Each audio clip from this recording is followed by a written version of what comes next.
두 차례에 걸쳐서 성경이 무엇인지에 대해서 말씀을 드렸죠. 첫 번째로는 제가 성경은 하나님의 말씀이다. 살아계신 하나님의 말씀, 천지 우주를 창조하신 전능하신 하나님의 말씀이다 라고 말씀을 드렸고, 지난주에는 성경은 우리의 영원한 생명에 관한 것을 말씀하고 있는 책이다 라고 하는 것을 제가 말씀을 드렸습니다.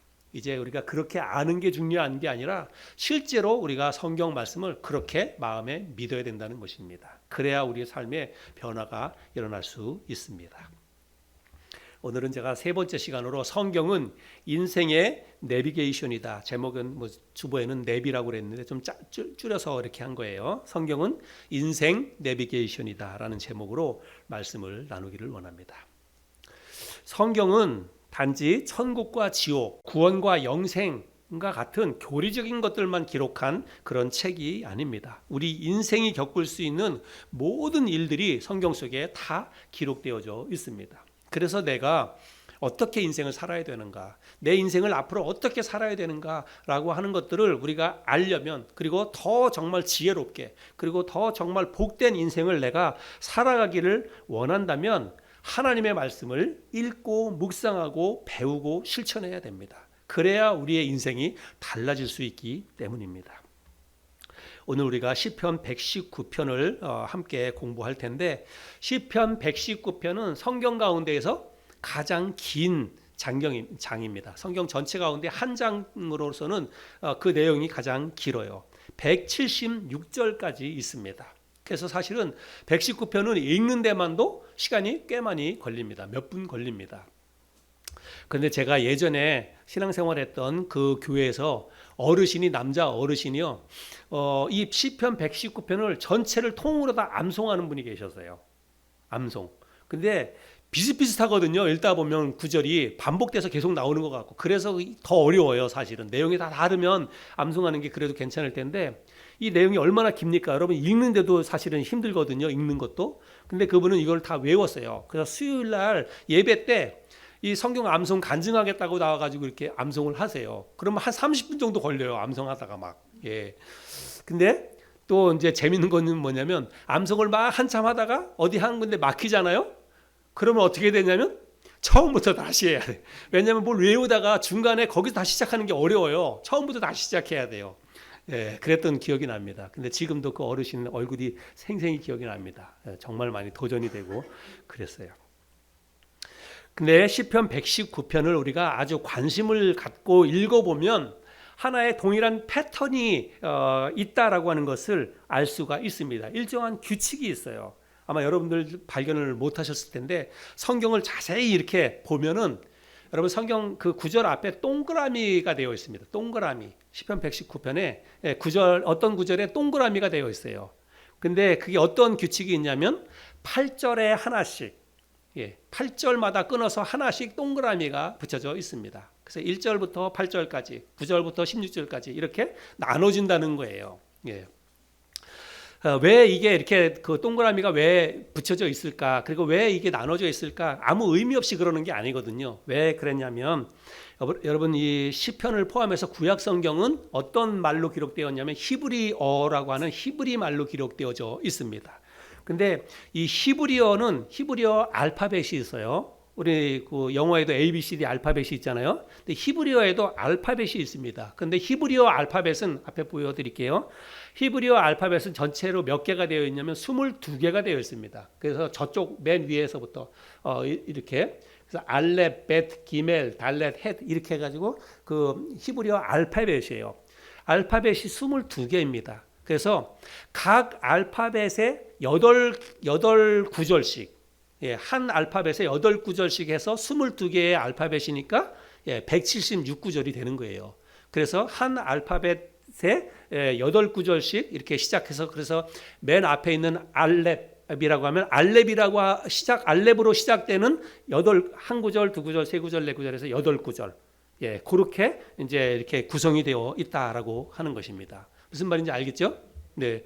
그래서 우리가 오늘 읽었던 이 본문 말씀은 이제 105절부터 112절인데요. 105절부터 112절은 이 그 히브리어 알파벳 가운데 14번째 알파벳인 눈. 예.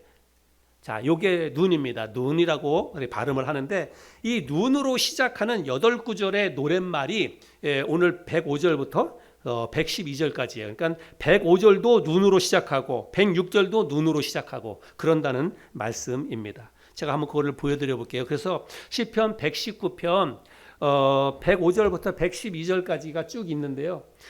우리나라 말은 오른쪽에서 왼쪽으로 쓰잖아요. 오른쪽에서 왼쪽으로 쓰고 읽기도 오른쪽에서 왼쪽으로 쓰는데 히브리어는 거꾸로예요. 왼쪽에서 오른쪽으로 쓰고 왼쪽에서 오른쪽으로 읽어요. 그래서 저쪽부터 있는 건데 105절부터 쭉 보면 제가 앞에는 노란 색깔로 표시해 놓은 거예요. 다 똑같은 글자잖아요. 그죠? 자, 저렇게 눈으로 시작하는 한 구절 한 구절 한 구절 그렇게 되어 있다라고 하는 것입니다. 그래서 저는 오늘 특별히 105절 말씀을 중심으로 말씀을 나누려고 하는데 105절은 주의 말씀은 내 발의 등이요 내 길의 빛이니이다. 이런 말씀이죠. 자, 이 말씀을 히브리어로는 어떻게 되어 있냐면 이렇게 쓰여져 있습니다. 자, 이거는 뭐 근데 우리가 읽을 수 없죠. 이거 어떻게 읽냐면 레 라그리 네 바레카 웨어르 리 느티바티 이렇게 이제 히브리어로는 이렇게 읽어요. 저는 이제 우리나라 말처럼 이렇게 또박또박 이렇게 읽었잖아요. 원어민 발음으로 한번 들어볼까요? 많이 다를 거예요. 예. 눈. 네. 이렇게 이게 105절이에요. 한 번 더.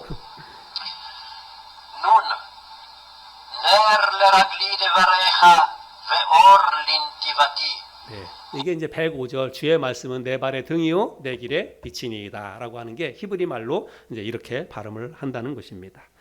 그래서 시편 119편을 기록한 시편의 저자가 주님 당신의 말씀이 내 발의 등불이고 내가 가는 길에 빛입니다. 이렇게 고백을 합니다. 그렇게 고백을 하면서 다짐을 하는데 뭐라고 다짐하냐면 106절과 112절인데요. 106절에서는 주의 의로운 규례들을 지키기로 맹세하고 굳게 정하였나이다. 이렇게 고백을 합니다. 그래서 주님 당신의 말씀이 내 발의 등불이고 내가 가는 길에 빛이기 때문에 내가 당신의 말씀을 굳게 지키기로 맹세하겠습니다. 이렇게 얘기하고 또 112절에도 내가 죽는 날까지 주의 율례를 지키기로 결심하였습니다. 공동번역 성경에서 이렇게 지금 번역을 하고 있습니다. 그래서 주님 당신의 말씀이 내 발의 등불이고 내 길에 빛이기 때문에 내가 당신의 말씀을 평생도록 내가 이거를 굳게 지키기로 결정합니다. 자기 마음속에 내가 다짐합니다. 그렇게 이야기를 하고 있다는 거예요.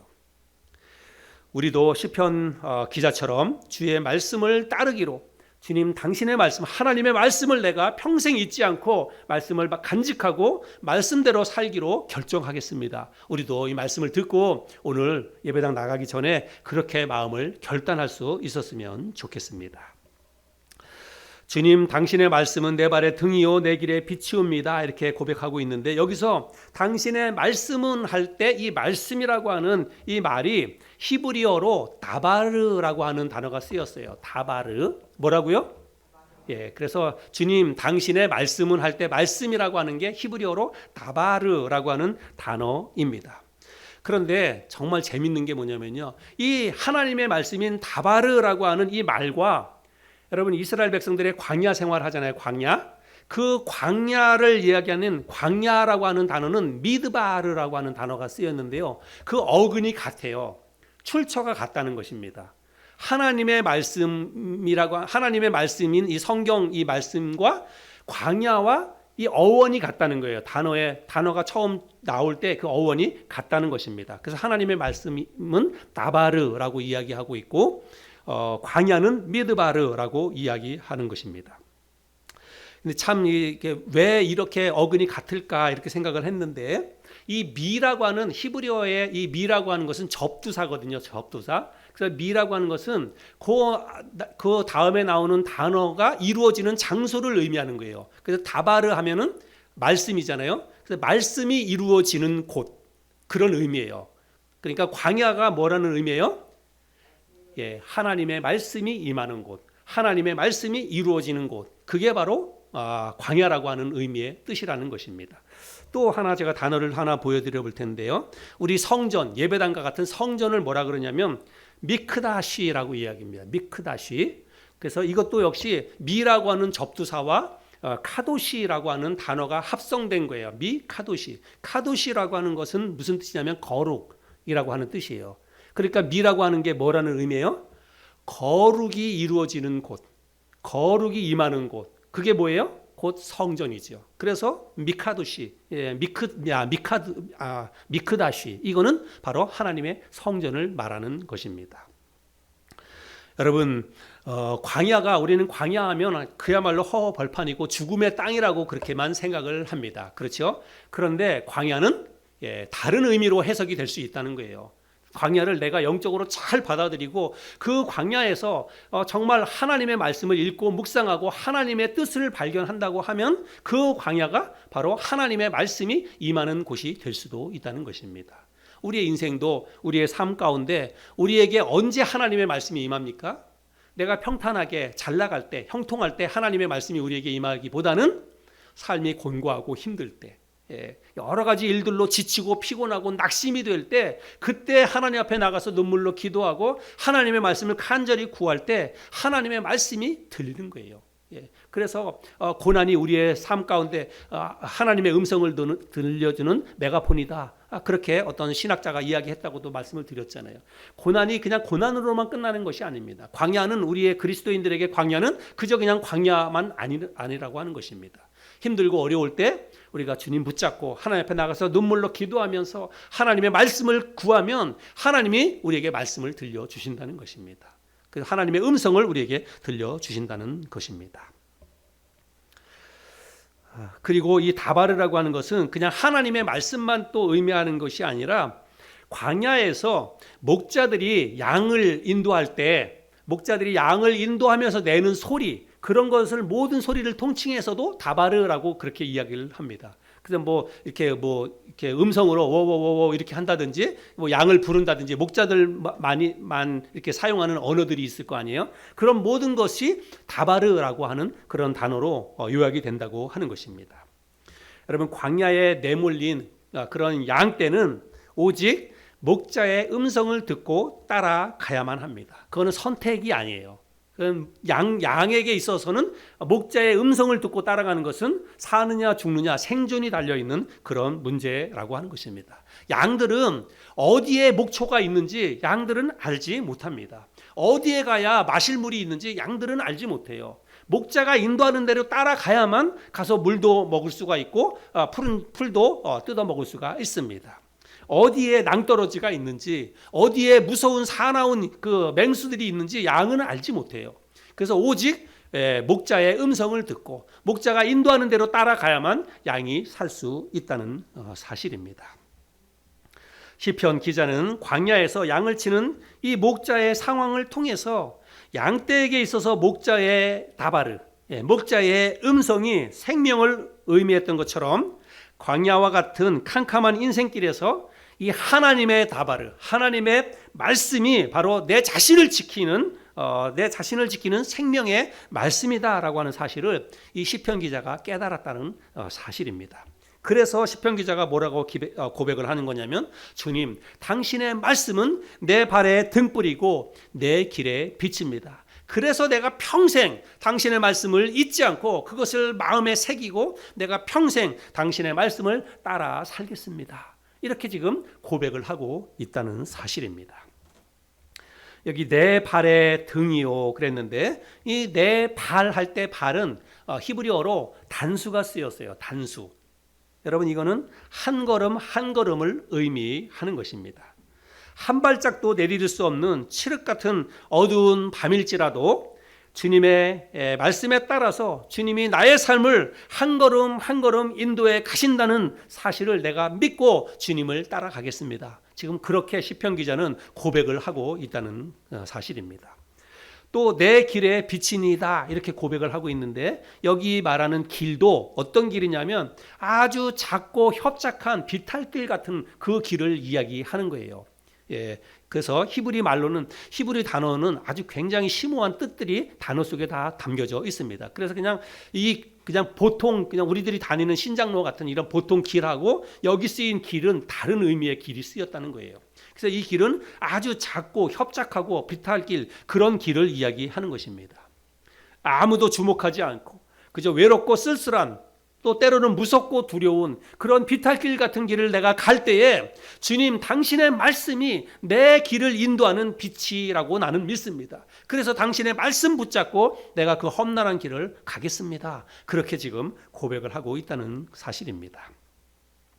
시편 기자는 하나님의 말씀을 평생 자신의 인생 등불 빛으로 믿고 살겠다고 다짐을 합니다. 지금까지도 그렇게 살아왔고 앞으로도 나는 하나님의 말씀을 그렇게 믿고 내가 살겠습니다 라고 지금 고백을 하고 있다는 것입니다. 시편 119편 109절부터 112절까지를 우리가 같이 한번 좀 보겠습니다. 나의 생명이 항상 위기에 있사오나 나는 주의 법을 잊지 아니하나이다. 악인들이 나를 해하려고 올무를 놓았사오나 나는 주의 법도들에서 떠나지 아니하였나이다. 주의 증거들로 내가 영원히 나의 기업을 삼았사오니 이는 내 마음의 즐거움이 됨이니이다. 내가 주의 율례들을 영원히 행하려고 내 마음을 기울였나이다. 하나님의 말씀인 성경에 대해서 우리가 어떤 믿음을 가지고 있느냐, 어떻게 하나님의 말씀을 어떻게 내가 여기고 있느냐에 따라서 우리의 신앙생활이 달라진다고, 그리고 우리의 인생 전체가 달라진다고 제가 말씀을 드렸지요. 여러분, 성경은 그저 단순히 우리에게 바르고 정직하게 살아라, 그리스도인답게 착하게 살아라 이렇게 가르치는 윤리 도덕 책이 아닙니다. 교회 다니는 사람들이나 믿는 기독교 경전도 아니고 천국과 지옥에 관한 교리를 기록한 그런 교리 문답서도 아닙니다. 성경은 이 땅에 있는 모든 사람들의 인생 방향을 제시해주는 인생 내비게이션이다. 저는 그렇게 생각을 합니다.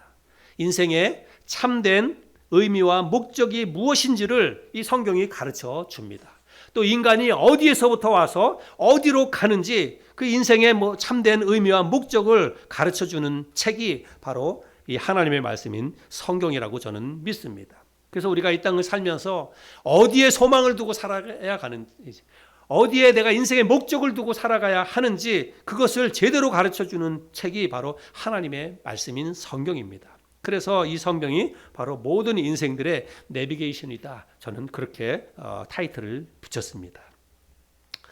그런데 여러분, 우리가 아는 것처럼 자동차에 아무리 좋은 내비게이션 그 기계를 장착했다 할지라도, 아무리 최신식의 업그레이드가 된 그런 내비게이션이 장착되어 있다 하더라도 내비게이션의 안내를 따르지 않으면 여러분, 그러면 아무 소용이 없습니다. 자동차의 내비게이션, 정말 좋은 내비게이션이 있는데 그거 틀어놓고 그냥 자기가 자기 마음대로, 감대로, 자기 경험대로, 자기 감대로 운전을 해 나가면 그런 그 내비게이션은 그냥 장식품일 거예요. 장식품에 지나지 않는다는 사실입니다. 근데 우리가 가끔 그렇게 운전을 합니다.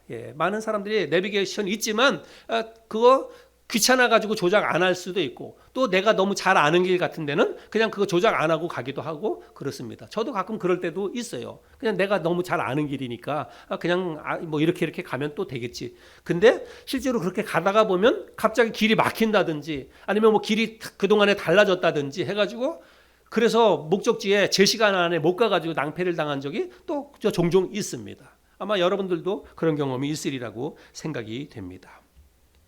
여러분, 우리에게 우리의 인생을 안내해주는 이 좋은 하나님의 말씀, 인생의 내비게이션인, 가장 정확하고 가장 완벽한 인생 내비게이션인 이 하나님의 말씀이 성경을 우리가 가지고 있다 하더라도, 성경이 우리에게 있다 하더라도 여기에 기록된 말씀대로 살지 않으면, 여기에 기록된 말씀을 알지 못하고 말씀대로 살지 않으면 이거는 그냥 장식일 뿐이에요. 액세서리, 신앙생활의 액세서리일 뿐이다라고 하는 것입니다. 여러분, 탁탁 신자가 있고 쓱쓱 신자가 있다, 이런 말 들어보셨죠? 못 들어보셨으면 제가 알려드릴게요. 탁탁 신자, 쓱쓱 신자. 그게 뭐냐면 일주일 동안 예배드리고 가서 일주일 동안 성경 한 번도 안 읽어봅니다. 그냥 덮어놔요. 그래서 덮어놨다가 주일 되면 이제 교회 가야 되니까 성경을 가지고 가는 거죠. 뭐 책상 위에 있든지 자동차에서 꺼내든지 먼지가 있으니까 탁탁 탁탁. 어떤 사람들은 쓱쓱. 예. 그래서 탁탁 쓱쓱. 예. 탁탁 쓱쓱 신자가 있다. 예. 찔리시나요? 네. 아무리 좋은 하나님의 말씀이 있다 할지라도, 아무리 우리의 인생 전체를 뒤바꿔 놓을 귀한 하나님의 말씀인 성경이 우리에게 있다 할지라도, 이 말씀 읽지 않고, 이 말씀 공부하지 않고, 이 말씀이 가르치는 대로 살지 않으면, 여러분, 우리에게 성경 말씀은 그저 하나의 소모품이고 하나의 그저 액세서리일 뿐이다라고 하는 것입니다. 오늘날 많은 현대 그리스도인들이 말씀의 홍수 속에서 살아가고 있습니다. 여러분, 핸드폰 가지고 손동작 몇 번만 하면 정말 우리나라에서 가장 유명한 목사님의 설교를 내가 아무 때나 들을 수 있어요. 아무 때나 보고 들을 수 있습니다. 너무 좋아졌잖아요. 예전하고는 정말 다른 세상에 우리가 살고 있습니다. 내가 마음만 먹으면, 원하기만 하면 어떤 설교든지, 어떤 목사님의 유명한 설교든지 내가 그저 손동작 몇 번만 해가지고 다 볼 수 있는 그런 세상 속에서 살아가고 있습니다. 하나님의 말씀이 없어서 우리가 말씀을 못 듣고 또 하나님의 말씀대로 못 사는 게 아니라고 하는 것입니다. 우리 교회만 하더라도 제가 매일 아침마다 하나님의 말씀을 제가 여러분에게 보내드리고 있잖아요. 우리 교회 단톡방을 통해서 매일 아침, 주일날만 빼고 내가 매일 아침 여러분에게 하나님의 말씀을 보내드리고 있습니다. 여러분들이 관심을 갖고 하나님의 말씀을, 그동안 제가 말씀드린 것처럼, 이야, 이 하나님의 말씀이 진짜 생명의 말씀이고 하나님의 말씀이다, 이 천지우주 만물의 주인이신 이게 하나님의 말씀이다라고 하는 이 말씀에 대한 그 존경함을 가지고 말씀을 대하고, 말씀이 내 인생을 인도해가는 정말 인생의 내비게이션이다, 내 삶의 등불이다, 이렇게 생각하고 말씀을 귀하게 여기고 늘 말씀을 읽고 묵상하고 그 말씀대로 살아보려고 이렇게 생각을 한다면, 그러면 이 말씀이 여러분의 삶을, 저의 삶을 변화시켜 나가겠지만, 그렇지 않고 매일매일 말씀의 홍수 속에 살고 있지만, 여러분, 장마철에 그 물이 얼마나 많습니다. 온 세상 천지가 다 물바다 아니에요? 그런데 그 장마철에 온 세상 천지에 넘쳐나는 그 물은 우리가 마실 수 없는 물이에요. 근데 우리가 말씀의 홍수 속에 살지만, 정말 내가 그 말씀을 귀하게 여기고 그 말씀을 내가 붙잡고 살지 않으면 그 말씀은 나하고 아무 상관없는 그런 말씀이 되어버린다는 사실입니다. 우리가 지금까지 신앙생활 하면서 들었던 말씀, 여러분이 지금까지 신앙생활 하면서 들었던 말씀을 책으로 기록한다면 아마 책도 몇 권의 책이 될 겁니다. 그렇죠?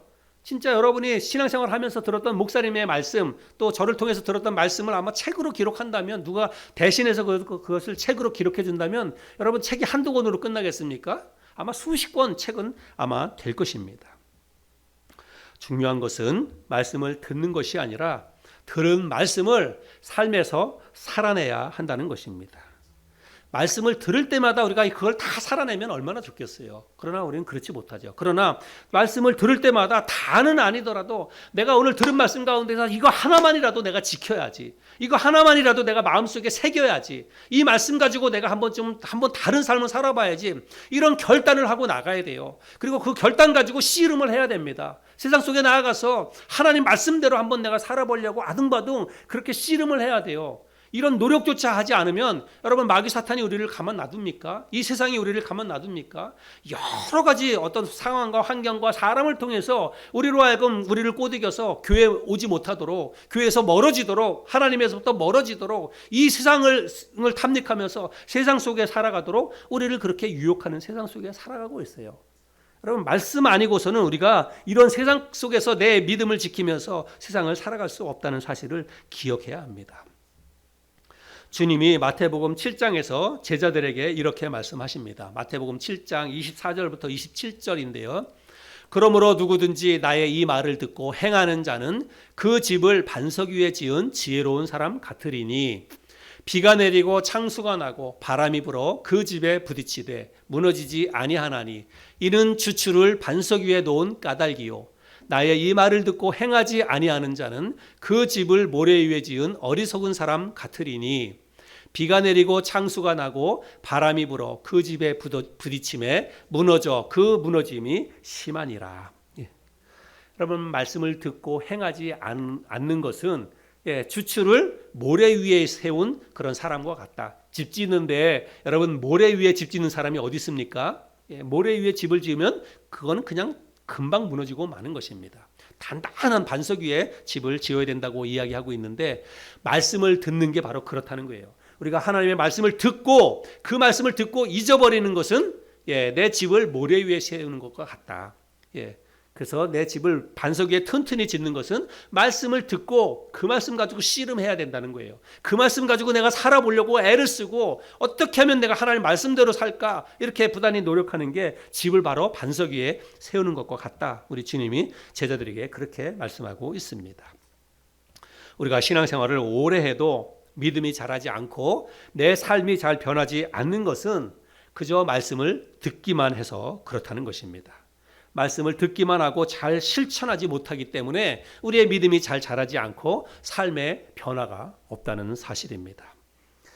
그런데 우리가 말씀을 듣기만 하고 잘 실천하지 못하는 그 이유는 뭐냐면 첫 번째는 그런 것 같아요. 제가 생각해 볼 때 왜 우리가 말씀을 듣고 그 말씀을 잘 실천하지 못하냐면 하나님의 말씀을 대하는 우리의 마음가짐, 또 우리의 태도, 믿음 이것부터가 잘못됐기 때문이라고 저는 생각을 합니다. 그저 교회 와서 주일날 예배드리고 설교 말씀 듣고 갈 때 그냥 오늘 목사님 좋은 말씀 들었다. 그래서 진짜로 이제 우리 교회 분들은 안 그러지만 이제 큰 교회에서 설교하고 그러면 오늘 목사님 너무 좋은 말씀 들었습니다. 그렇게 인사하는 분들이 있어요. 여러분 하나님의 말씀은 그저 좋은 말씀이 아닙니다. 좋은 말씀은요, 좋은 말씀 들은 강연은 얼마든지 많이 있어요. 우리가 이 하나님의 말씀인 성경 말씀을 또 주일날 듣는 목사님의 설교를 내가 어떤 마음으로 듣느냐 그것에 따라서 내 믿음이 달라진다는 것입니다. 여러분 이 하나님의 말씀이에요. 천지우주를 만드신 이 세상 모든 것의 주인이 되시는 하나님이 하신 말씀을 기록한 책이 성경입니다. 그리고 저는 이 하나님의 말씀을 여러분에게 지금 전하는 것이에요. 여러분들이 이 말씀을 들을 때 이 세상의 주인이 되시는 하나님께서 지금 나에게 말씀하신다. 하나님께서 나의 인생 전체에 필요한 그런 말씀을 지금 목사님을 통해서 대신 들려주시는 것이다. 그런 마음가짐을 가지고 이 말씀을 여러분이 마음에 들어야 된다는 것입니다. 그래서 성경을 대하는 태도, 믿음 이게 달라져야 된다는 것입니다. 진짜 하나님의 말씀으로 내 삶 가운데서 최고의 그 어떤 가치를 두고 하나님의 말씀인 성경이 내 인생 속에서 가장 중요하다. 하나님의 말씀인 성경이 내 인생 전체를 바꿀 수 있는 가장 소중한 가치이다라고 생각하고 하나님의 말씀을 우리가 그렇게 여겨야 한다는 사실입니다. 성경은 곳곳에 검은 죄의 유혹이 짙게 드리워진 이 세상 속에서 우리가 거룩한 하나님의 백성으로서 어떻게 이 세상에서 실패하지 않고 살아갈 수 있는지, 어떻게 죄의 유혹에 넘어가지 않고 믿음으로 살아갈 수 있는지를 가르쳐 주는 등불과도 같은 게 바로 하나님의 말씀인 성경입니다. 광야와 같은 막막한 인생의 갈림길에서 정말 어둡고 캄캄한 인생의 그 비탈길에서 어디로 가야 할지 방향을 잡지 못하고 있는 그 인생들에게 밝은 빛을 비춰주는 등대와 같은 그런 역할을 하는 것이 바로 하나님의 말씀인 성경입니다. 그래서 이 성경이 바로 우리 인생의 내비게이션인 것입니다. 여러분들이 오늘부터 이 하나님의 말씀을 우리가 그렇게 여기고 내 인생을 인도해 갈 등불이요 빛이다. 어디로 가야 하는지 어떻게 살아야 하는지 다 여기에 답이 있다. 사업을 하든지 어떤 인간관계를 하든지 그 모든 것의 해답이 여기에 있다라고 하는 것을 여러분 마음속에 믿고 어떤 문제에 부딪혀가지고 답을 찾으려고 할 때 여러분 사람에게 가지 말고 누구에게 도움을 구하기보다는 여러분 하나님의 말씀에 집중하시길 바랍니다. 하나님 말씀을 읽고 묵상하고 그 말씀을 통해서 또 하나님 음성을 들려주세요. 그렇게 기도하면 하나님께서 반드시 우리가 가야 할 길을 저는 비춰주실 것이라고 믿습니다. 우리도 시편 기자가 오늘 그렇게 결단했던 것처럼 주님, 당신의 말씀이 내 발의 등불이요 내 길의 빛입니다. 그래서 나도 시편 기자처럼 평생 당신의 말씀을 마음에 새기고 당신의 말씀대로 살기로 결단합니다. 저와 여러분도 오늘 그렇게 결단할 수 있는 이 아침이 될 수 있기를 바랍니다. 여러분 하나님의 말씀을 제가 히브리어로 뭐라 그랬어요? 다바르. 말씀이 다바르라고 그랬잖아요. 그리고 이 다바르는 하나님의 말씀만 의미하는 게 아니라 목자가 양떼를 부르는 소리도 역시 다바르라고 표현했다고 말씀을 드렸죠. 양이 목자의 음성인 다바르를 듣고 따라가야 그래야 자기가 살아날 수 있었던 것처럼 우리도 하나님의 말씀을 믿고 하나님의 말씀만 따라가야 우리가 바른 인생 또 참된 인생을 살아갈 수 있습니다. 그런데 여러분, 다바르라고 하는 이런 단어에서 파생된 단어가 몇 개 있는데요. 굉장히 의미 있는 단어들이 있습니다. 첫 번째 어떤 단어가 있냐면 데베르라고 하는 단어가 있어요. 데베르. 자, 이 데베르라고 하는 단어는 다바르에서 파생된 단어인데 단어 뜻이 완전히 다릅니다. 데베르라고 하는 단어의 뜻은 어떤 뜻이냐면 역병, 전염병, 연병을 이야기할 때 데베르라고 하는 단어가 쓰였습니다. 여러분, 이거는 하나님의 말씀인 다바르에서 벗어난 상태를 이야기하는 것입니다. 하나님의 말씀인 다바르에서 벗어난 상태를 데베르라고 얘기하는데 그 단어의 뜻은 연병, 전염병 이런 뜻입니다. 신명기 28장 20절 21절에 보면 내가 악을 행하여 그를 잊음으로, 여기 그를 잊었다는 것은 뭐예요? 하나님을 잊었다는 거죠. 하나님의 말씀에서 떠났다는 것입니다. 내 손으로 하는 모든 일에 여호와께서 저주와 혼란과 책망을 내리사 망하며 속히 파멸하게 하실 것이며 여호와께서 내 몸에 뭐가 들게? 연병이 들게 하사 내가 들어가 차지할 땅에서 마침내 너를 멸하실 것이며, 저기 말하는 연병이 바로 데베르라고 하는 것입니다. 하나님을 잊어버리고 하나님의 말씀에서 떠났을 때 하나님의 저주가 그에게 임하는데 그게 바로 데베르입니다. 그리고 또 이 다바르에서 하나 파생된 단어 하나를 더 제가 여러분에게 마지막으로 말씀을 드릴 텐데 이 그 다음에 단어는 도베르예요. 도베르. 비슷하죠? 다바르, 데베르, 도베르 다 비슷해요. 다 같은 단어에서 나온 거니까 그렇죠. 그런데 이 도베르라고 하는 뜻은 어떤 의미냐면 완전히 또 다른 의미인데 목장, 푸른 초장, 이게 바로 도베르입니다. 예, 도베르. 이거는 하나님의 말씀을 붙잡고 하나님의 말씀을 따라갈 때 주어지는 축복을 이야기하는 것입니다. 하나님의 말씀에서 벗어났을 때 데베르, 연병이지만 하나님의 말씀을 붙잡고 그 말씀을 따라갔을 때는 푸른 초장, 도베르가 하나님의 축복 가운데 주어진다는 사실입니다. 이사야 5장 16절 17절에 보면 오직 만군의 여호와는 정의로우심으로 높임을 받으시며 거룩하신 하나님은 공의로우심으로 거룩하다 일컬음을 받으시리니 그때에는 어린 양들이 자기 어디에?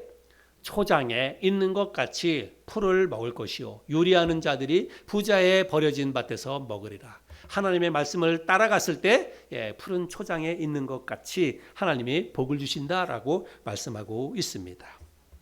하나님의 말씀인 성경을 내 인생의 내비게이션으로 굳게 믿고 우리가 하나님 말씀 붙잡고 하나님 말씀이 이끄시는 대로 내가 살겠습니다. 그렇게 오늘 이 아침에 결단하고 마음속에 다짐할 수 있는 저와 여러분이 될 수 있기를 바랍니다.